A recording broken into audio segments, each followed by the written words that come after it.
Friday night, taking on the Atlanta Hawks for the second time in the same week. Wizards trying to take the season series a tip in their favor. Bradley Beal tonight, 27 points. The Unicorn with 22 himself, and Kyle Kuzma with 17, albeit, unfortunately, in a loss. Final score 114-107. The Wizards fall to Atlanta, getting ready to take on the Philadelphia 76ers on Sunday at 6 o'clock. But before we get to that, we've got an entire post-game show with a lot of jam-packed information. Chris, Drew, and Megan joining us in a moment. Coach Patsos, the floor is yours. My simple question is this. When there was a window, the Wizards weren't able to step through it to get into victory lane. A couple little things, the defensive assignment where they missed Trae Young. They were trying to ice the ball screen and make him go left, got to step up. He hits a dagger three, points to the crowd. We come back, Kuz had two great looks, and Monte Morris had a great look. So you got to remember to stay positive. Like, we had three really good looks. Okay, we missed a free throw, offensive. Just the tiny little things. Got to come back, go get the win at Philly. You've already beaten Philly this year. But that was a playoff-type game, and Drew said it. And they're going to come down to little execution things. The press worked well. Bradley got the ball, knocked off DeAndre Hunter to be our ball. Like, a lot of little things were accomplished there, but sometimes you just got to put the ball in the basket. Like, you're going to have to make every free throw. But Trae Young, that was a tough shot he hit, Wes. Yeah. But he made it, And then we had a couple open threes that didn't go. And at the end of the day, we outscored him in the paint. I thought Gafford was really ready to go. We played well early. We had the 10-2 run to bring it back to a ball game in the fourth. It's just so frustrating that there's a lot of losses this year that are one or two little possessions away. That wasn't a 7-point game. No. That was a 2-point game. Bradley Beal at a layup to cut it to one. It just doesn't go in. Couple little things. You can't get too discouraged. We're that close. Keep fighting. But all those little things, we got to start to tighten them up because it's really getting down to crunch time. Coach, I'm looking at the box score tonight, and you mentioned the points in the paint. Wizards win that 60-32. But I'm looking at the three-point shooting. You said it's a close game, and that is actually correct. But when I see the fact that Atlanta had knocked down 15 of their 31 threes, the Wizards had 7 for 27. You have to improve in three-point shooting in a league that is pretty much putting their finger on the scale saying, shoot it. The analytics tell you, shoot it. You've got to be able to make those, especially against teams when you're looking at 8 and 9 and 10 in the seeding, where your whole postseason life lives between every shot. If I'm Corey Kispert, I'd start to look and say, I got to be like Bogdanovich. In other words, Corey Kispert's playing well. Right. Bogdanovich is older than him, but he was the difference this week. This week, to me, Wes, you put the numbers out there, Bogdanovich was the difference. Yeah. He came and gave him 15 and 17 off the bench. Their bench points were a little better than ours, but don't get discouraged. Just learn. If that's our next competitor, we're that close to him. Okay. I'm just saying. Toronto was a 2-point game either way. We won one, we lost one. The Heat, we went down there, and it was last possession games. These are little things.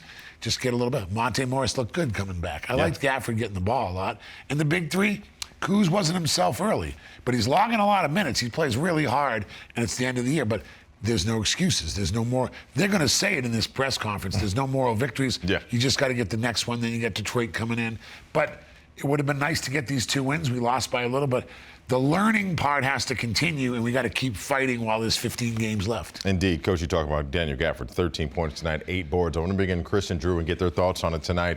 Guys, I know we were coming into the night. We talked about turnovers. Wizards had 15, Atlanta had 14, so I'll call that a push.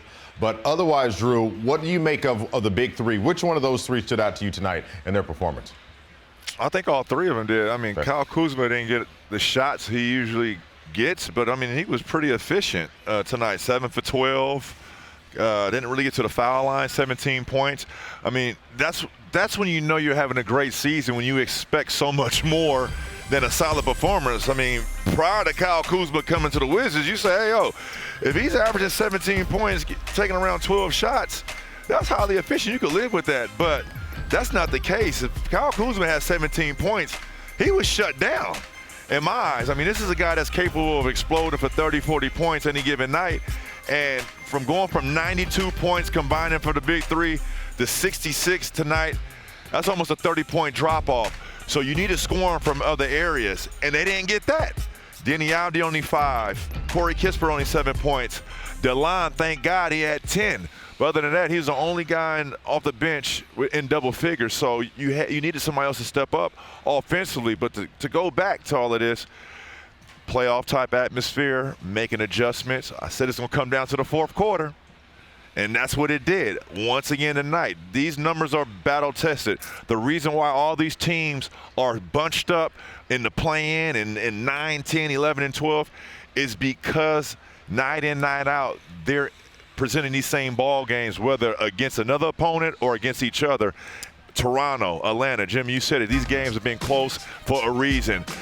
Women lie, men lie, numbers don't. Yeah, as I illustrated during the game, guys, I don't think Chicago and Indiana are going anywhere. In fact, I got this sneaky hunch that it's going to come down to the last game of the year, in my opinion. And if the Wizards, Bulls, and Pacers are all tied, the tiebreaker after your record is conference. So the Bulls and the Pacers actually have a better conference record than Washington. So it really kind of speaks to the value of how important Sunday's game is against Philadelphia. You got to start getting some conference wins, not only just in the division, as you said, to try to get yourself into the play-in or in the playoffs. But the difference for me tonight, guys, I think, listen, it's a back-and-forth affair. But the Hawks had 13 offensive rebounds and scored 15 second-chance points off of them. Chris, that's a valuable number right there. Those are those little plays we're talking about. They just sometimes seem to not be going our way, Drew. Yeah, the 50-50 balls. Yep. Daniel Gafford, thank God for his energy in that first half. Second chance opportunities kind of kept the Wizards in striking distance. But, this is a grind-out playoff type game tonight. We said it. You just saw this team a couple days ago. The roster's not changed. Guys are getting comfortable in their own skin, whether it's a home or away game. Eventually these guys are professional athletes. They're going to get comfortable and start to settle in. I don't think the Wizards ever made the Atlanta Hawks comfortable throughout these two-game series. Biggest lead was 15 points. Atlanta took that lead and won the game ultimately. And in the night, Wizards had a 7-point lead, but there was no looking back because Atlanta went up to double digits and it was a wrap. Chris, when I look at this team, you talk about Philadelphia on Sunday, a team that tonight barely won by 1 against Portland. So definitely they're going to be trying to be encouraged about trying to continue their postseason aspirations. But before I let you go real quick, I'm curious about how you maintain bench productivity for this team. 22 points off the bench tonight, 37 for Atlanta. We've got to get more out of these young guys, and I'll ask that before I let you guys go, Chris. Yeah, I agree, but it's I heard Kyle Kuzma say something after Wednesday's game that kind of stuck with me. We talked about the 92 points that he, Porzingis, and Beal scored, and he's like, that's all great, but we've got to defend and we've got to get others better shots and make them better. And that really kind of stuck with me when I heard it because it makes a lot of sense because, I don't know, I'm not really good at math, but 5 beats 3 every day of the week and twice on Sunday. You got to have everybody. Yeah. And you definitely need everybody Sunday because Philly, they're fighting for something a little bit different than where Washington is, right? Mm-hmm. They're fighting with Milwaukee and with Boston to try to get into that top seed. And listen, they're playing really good basketball. I'm just going to give you a stat really quick. The best two-man tandem in the league right now in terms of pick and roll and getting shots and getting wherever they want on the floor is Joel Embiid and James Harden. So you have to account for those two. But their others are really good as well. No, I appreciate that breakdown. Chris and Drew, thanks, guys. I'll relieve you of your duty for tonight. Appreciate you. See you on Sunday. While I've got you here, Megan, joining us on the show, Megan McPeak, courtside at Cap One Arena. The same question to you, Megan, about tonight. Where did you see that it slipped away from Washington? And more importantly, as always, what's the solution to getting it correct for Sunday? I think it's the others, and you asked me about that in the pregame. How does the big three get the others involved? And Chris, I think, hit it on the head, especially when you go up against teams that have others that are impactful and do it on both ends of the floor, and it's not just one extra guy. For me, it's the others tonight. You know, the big three, they did everything they can, but you've got to get the others involved on a consistent basis, and the others have to get themselves involved as well, too. So that's where I saw it, because we can talk about turnovers. You can talk about offensive rebounding. The stat sheet tells you that. But what else can go on in a basketball game that can affect how the outcome is? And tonight, in my opinion, it was the others. They were there in moments, but they just weren't there in the stretches when you needed them to be there for 48 minutes. Coach Patsos, one of the things that I noticed, and correct me, Megan, if I'm wrong, pace of play is a huge factor. The time it takes on offense, in transition, getting into shots.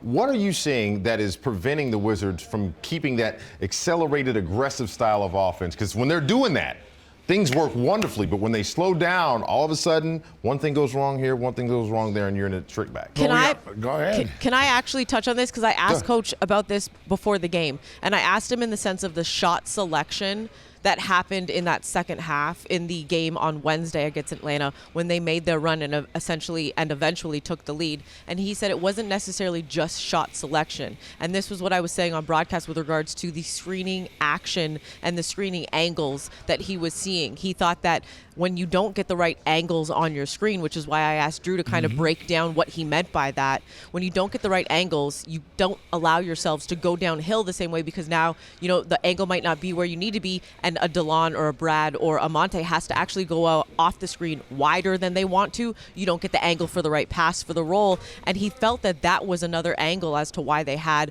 poor shot selection. But then he talked about the fact that when guys are fatigued or they're walking the ball up on offense, you're then in a short shot clock, and it's a short possession, and then you go into ISO basketball. And I thought we saw some of that again tonight. Coach? Yeah, I'm a big live ball turnover guy. If we can get stops or live ball turnovers, now we can run on them. Right. They ran on us because we had a lot of turnovers. We didn't have that many in the last 5 or 6 minutes, which is why the game got tightened up. But when the Hawks took it out, our live ball turnovers, the Hawks were taking it down, scoring wide open three. We have to get stops in live ball turnovers because we're really good when we get out in transition, including Gafford running. We saw Gafford get some, run down the lane, Porzingis early. But you need live ball turnovers or defensive stops where we can go run at them. And sometimes they just didn't get enough of those. But I will say, I want to see the bench. You can't get, Denny, Corey, and then DeLon Wright's a little veteran. But Corey and Denny, you guys are really young. You got to be really excited and fired up to really play well down this stretch on the bench. I thought Denny having 5, that's not enough. Yeah. I love Denny. I want more out of him. Yeah, Denny had 5 in the first half, and that was it. 5 for the night because of his 5 in the first half. Thank you both for that breakdown. Don't move anywhere because we got 90 seconds on the other side of the break. We're going to continue this conversation about tonight's game and, of course, getting ready for those Sixers because on Sunday, as Chris Miller said, they're motivated for a different reason. Washington right now needs the wins. That's the only priority. Postgame Live back in a moment.